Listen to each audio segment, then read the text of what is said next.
Media and society are two very important aspects of contemporary social realities in any part of the world. But it is more important if the society is on the path of modernization, is going through democratization, and is a multicultural, complex social system. India is a case where all these three features are available.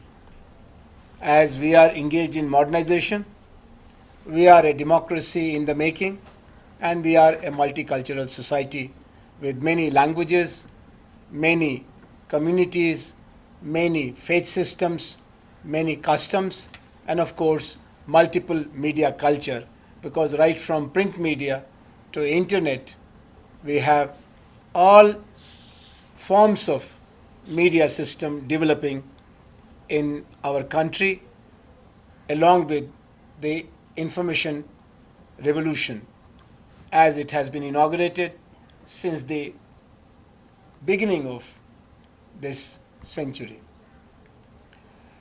We have two choices in media, society, communications research. And this choice making is very important for determining the next steps, that is, identifying a theoretical framework, recognizing the key concepts, choosing the instruments, and locating the site for information and data for our research. The first frame of media, society, communications research may be media-centric, where we study the media system as the basis of our engagement. And when we want to study a media system, we can study the media culture, the sociology of media, meaning what kind of people are there in the media, who are focused by the media, who are the people behind the computers and cameras, according to their gender, caste, class, age, region, ethnicity, religion, nationality. We can also look at the economics of media, the input and output, the market and media relationship, the cost and benefit aspects, which operate separately in the public sector and in the private sector. One is guided by public interest, the other is guided by profit motive. We can also look at the politics of media, where you have certain silent messages coming through the media text, media construction, media images, the audiovisual methods of communicating political ideas or ideas about contemporary politics. So if you have focus on media, then you can think about further specification of whether we want to study sociology of media, economics of media, culture of media, or politics of media. If you want to study media and society communication systems with focus on society, then you have to look at society's construction in terms of value system or ideologies, in terms of institutional framework, from marriage and family to religion and state, and in terms of processes, from socialization to cooperation, conflict, competition, social violence, social harmony. In any case, after understanding your focus, after clarifying your key questions, then you have to move and contextualize your study. We have to look at the context of our questions. What has been the historical context? What has been the political and economic context? What has been the national and local context? What has been the global context? Any study has a context, just like we all live in an atmosphere. and it varies from place to place, season to season. Similarly, the social questions have different contexts, and those contexts have a bearing upon our capacity for research and understanding. One good example of contextualizing is the reports from the government of India or reports of United Nations about press and media on an annual basis. They give us the dimensions of expansion of media, the reach of media, the impact of media, and its plurality in terms of who shares how much in terms of audience, readership, advertisement, and other aspects. So first thing is to contextualize your research purpose, your research focus. Then the second thing is to get into the field-related strengths and limitations. We cannot study everything everywhere. We have certain limitations from the field and certain advantages of the field. If you want to study a particular aspect, you have to see how much of documentation is available, how much of information is available. Or if you don't want to go into the details of the government records or private records, and you only want to have opinion survey, then you have to see the questions which you want to explore, how much is articulated by the people about those questions. There may be value loaded questions, there may be questions of faith, there may be certain socially and politically correct and incorrect situations. So the message from the field requires a preliminary familiarization with the field from where we want to get the data. After understanding the context and the field situation, then we come back to the available studies, which we call survey of literature.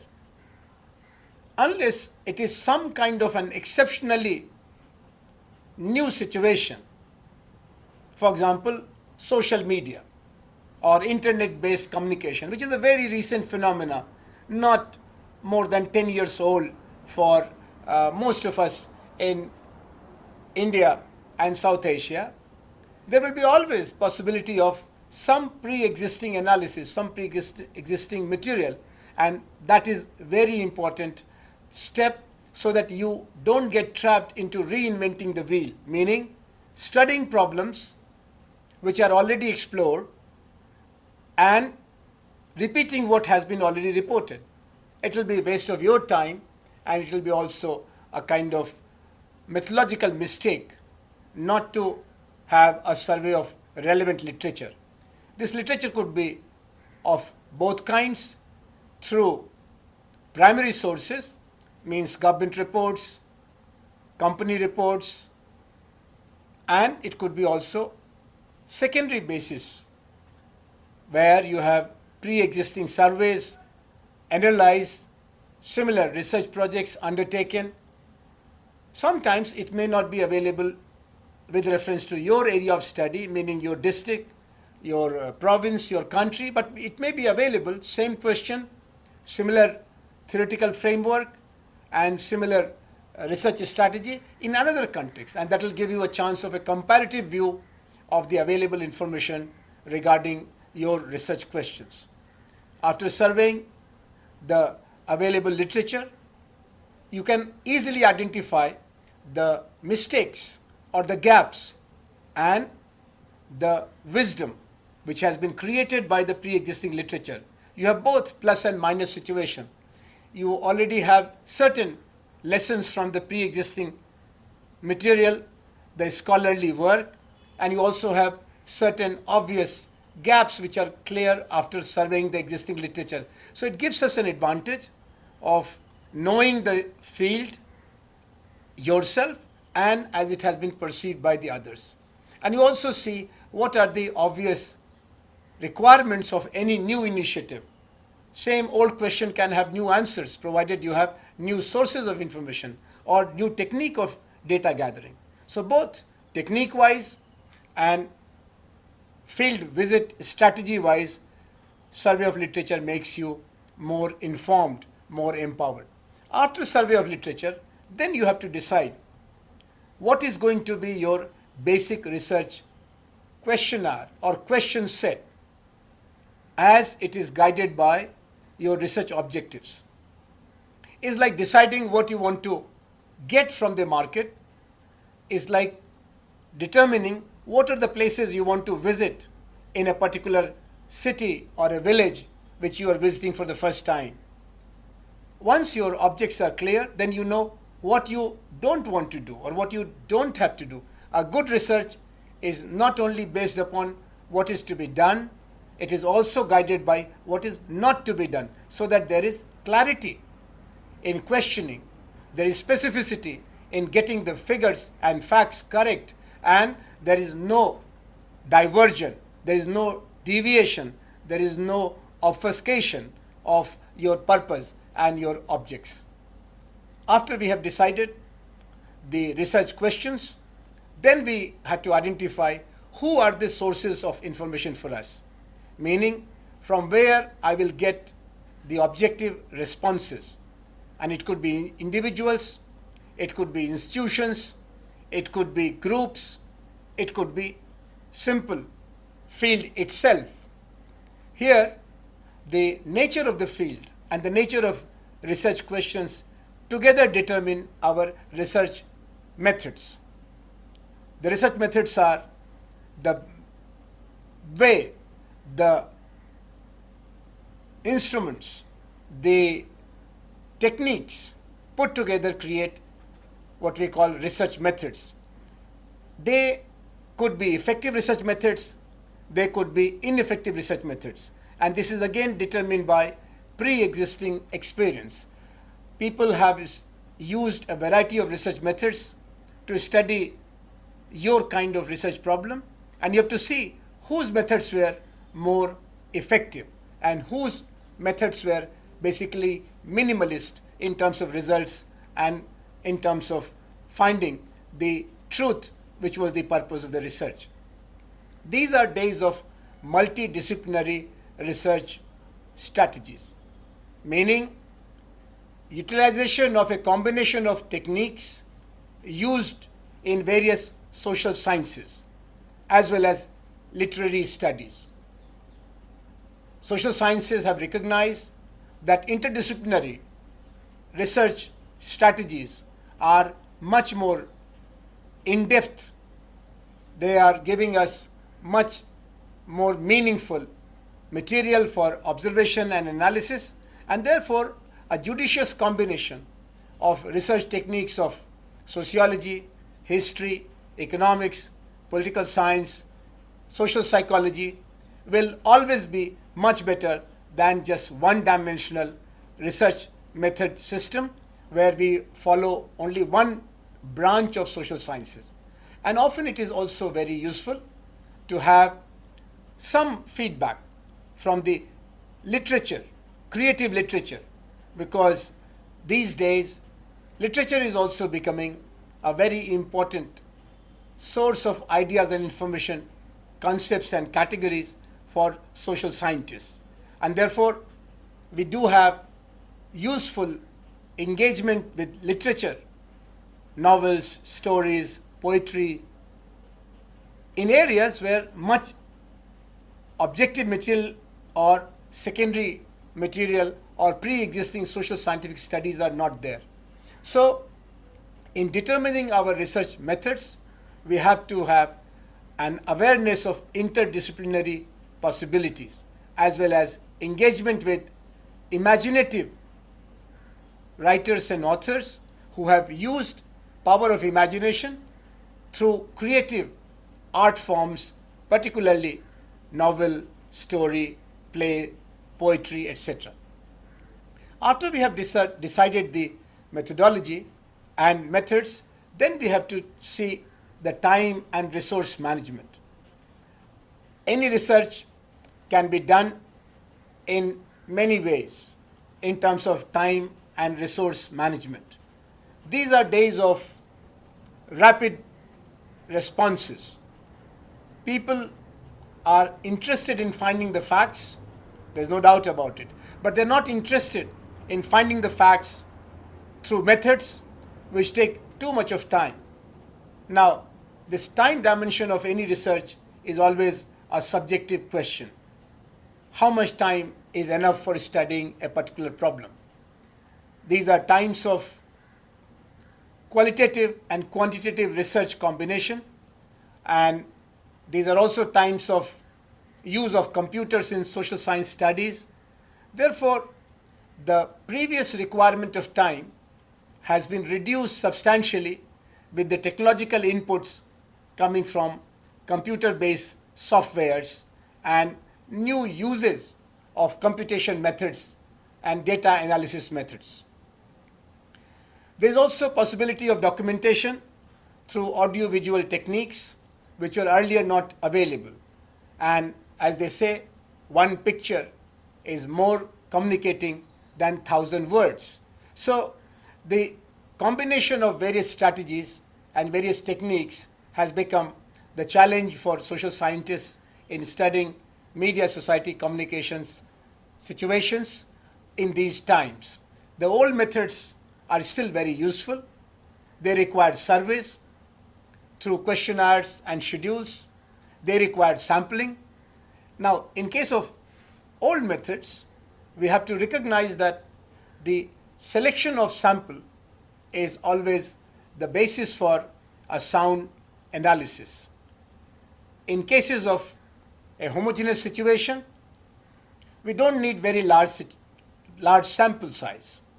If you are studying poverty and you have only taken people living below poverty line, then you don't need a very large sample. But yes, if you want to study poverty in a multi-class, multi-occupational, multi-caste situation, then the diversity has to be captured through relatively larger sample. Similarly, if there is a homogeneous society, community, like most of the European countries, monolingual, unireligious, by and large middle class, then the sample size doesn't have to be very large.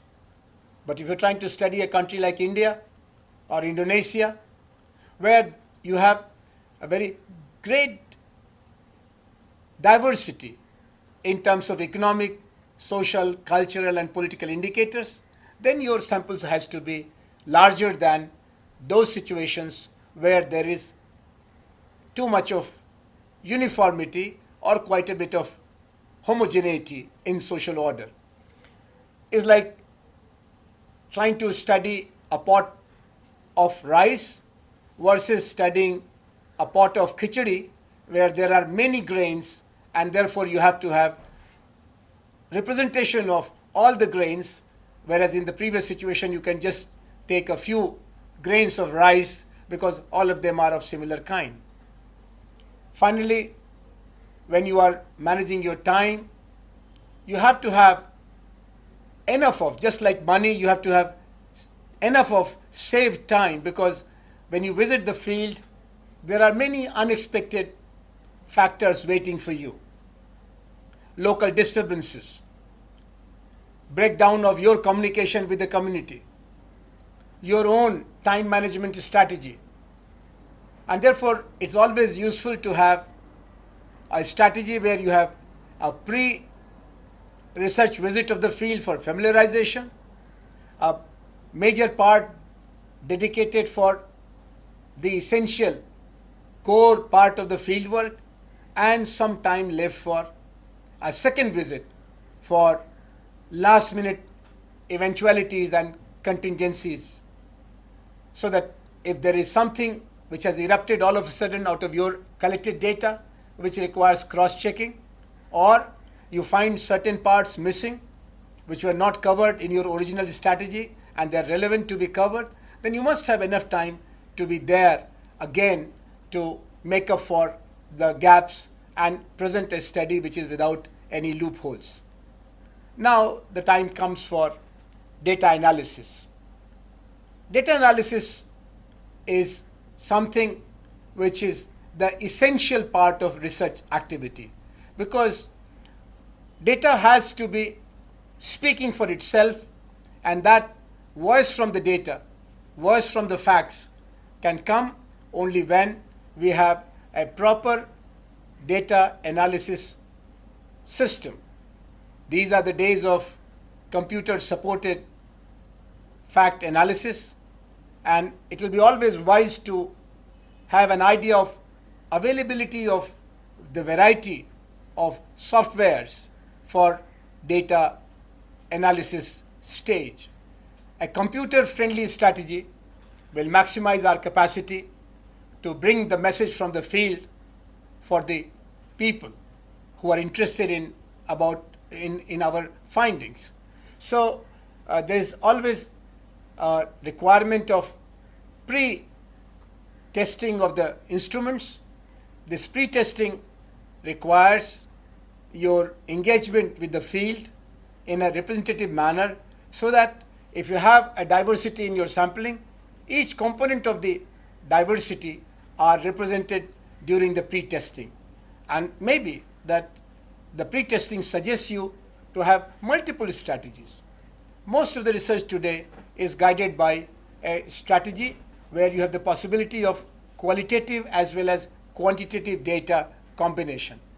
After having the total picture together in the form of various categories and classifications, each category or classification will be better articulated if we have possibility of certain case studies representing each of the categories present in the field in terms of data gathered about media-society relationship. For example, if we want to study the impact of media on society, then we go to the readers or viewers, and we have to see their self-perception.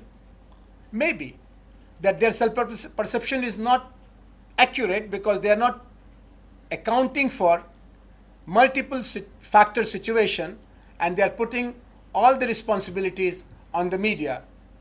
An interesting example can come from election studies, where the winners often attribute their victory to many factors, starting from their candidate, to their party organization, to the support from the people, to the failure of the opponent, as well as some support from the media and publicity.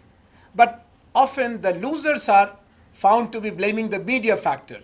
They argue that, well, everything was going right, but the voters got misguided, misinformed, and there was a media hype which made my opponent look better than me, and media motivated, mediated, monitored, and mobilized people against us. It is famous also that in the historical contest between John F. Kennedy and Richard Nixon, the presidential debates presented Mr. Kennedy as young, smart, articulate, and that made him get quite a few extra votes in contrast to in competition with Mr. Richard Nixon, who looked a little older, slow, a bit unclear, and of course not so articulate and dashing. But this is not the case all the time.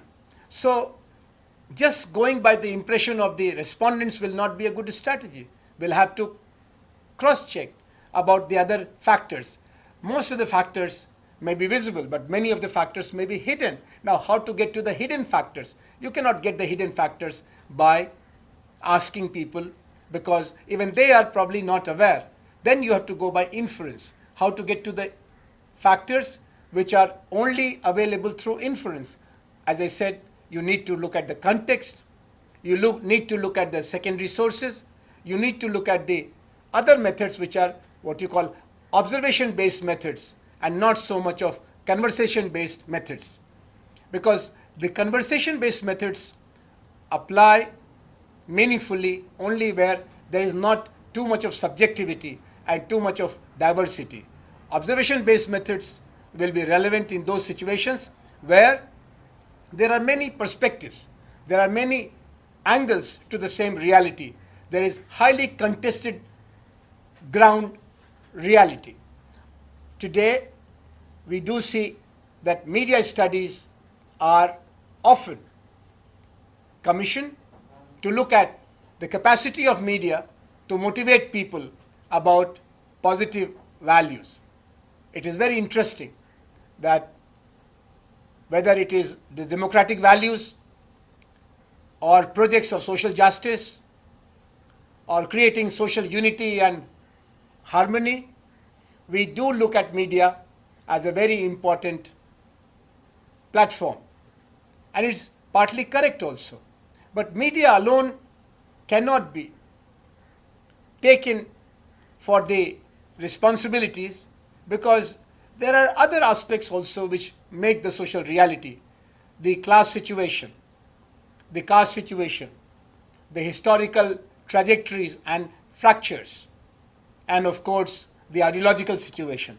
So, looking at the social complexities, media society interaction pattern studies have to see what are the areas in which media will be influential. For example, advertisement. Of course, market gets introduced to the people through two things. One is demand and supply pattern, and the other is packaging of the projects and products by the media. And in these times of mass society culture, media becomes the first base, the first messenger for the people to get to know the new things. It is another matter that after you receive the message from the media, it is processed by every individual through many filters. One is their own personal filter, then their family, then their peer group or neighborhood, then their caste, class, community, religion, occupation, age, gender. But it never reduces the value of the media as messenger, and that makes media society relationship research a very relevant engagement, very meaningful exercise. Similarly, when you have to appeal to the people for any issue at a very large scale, media will be the first instrument, media will be the first forum available for the people to be reached, because as we know, television and radio has reached beyond all our imaginations. No other single technology or platform has so much of attention and reach as the present day mass media. But this must not make us believe that anything which is processed through mass media and presented to the people gets immediate approval. We have a great example about the problem of women in society. Day in and day out, we are trying to present a positive message that people must get out of this patriarchal mindset and respect women as individuals and not be aggressive about them as sex object or weaker sex. But is that changing the attitude? It is reported that higher media density areas have been found to be reporting higher rate of female feticide. So it is not obvious that if something is coming from the media, it will immediately affect us positively. We cannot expect our society to be guided by the media in automatic manner, even if we are presenting the best of the virtues and the best of the cases and campaigns. So that's one side of the story. Similarly, the other side of the story is that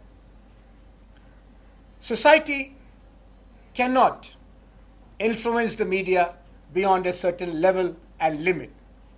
Society wants the media to be always on the positive side. Society always wants the media to be instrument of goodness, cultivating kindness and compassion. But media is a little autonomous. Autonomous because of its own technology, because of its own capacity. Most of the states have been found to be nervous about media power. Therefore, in the last 100 years, there have been many patterns of controlling the media by the state in the name of society. And it has become an interesting aspect of media society relationship research.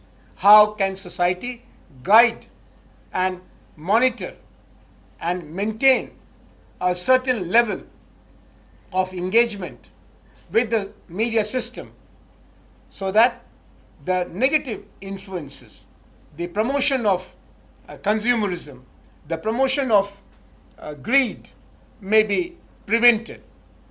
It is said that there is a box office formula in the film industry. There is a pressure of TRP rating in television system.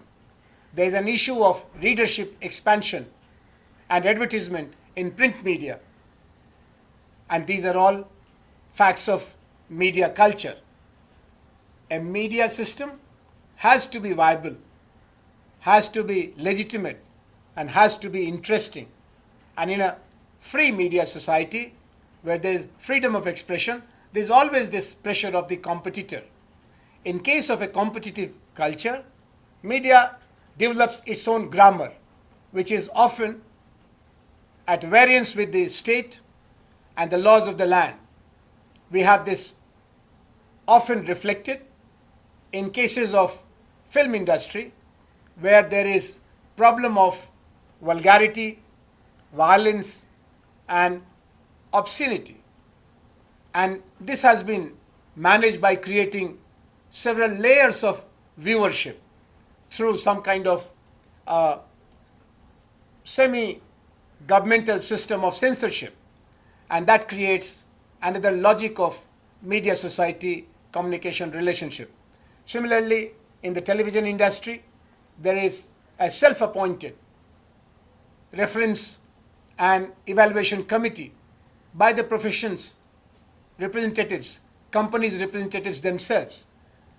It is true that media has an autonomy. Media is also part of culture industry. Media has the potential of motivating people and becoming from monitor to monster. Often in pursuit of power, people are found to be using media in a very effective manner. Most of the political parties in the West have their own media section. In countries like India, it is still developing, but certainly in several instances, the political parties are owning channels. Of course, they have been having their newspapers. Now they are also going to be using film industry. At the moment, this is a great transition period. They call it period of media revolution. India is going through a great transformation. We have moved from bullock cart to cyber mart according to a set of observers in a very compressed period of less than a century. This compressed transformation has its own advantages and disadvantages. Therefore, there is a large agenda for studying media society relationship patterns by the media researchers. The only caution is that we have to study systematically. We have to be reliable in our method, and we have to be convincing in our results.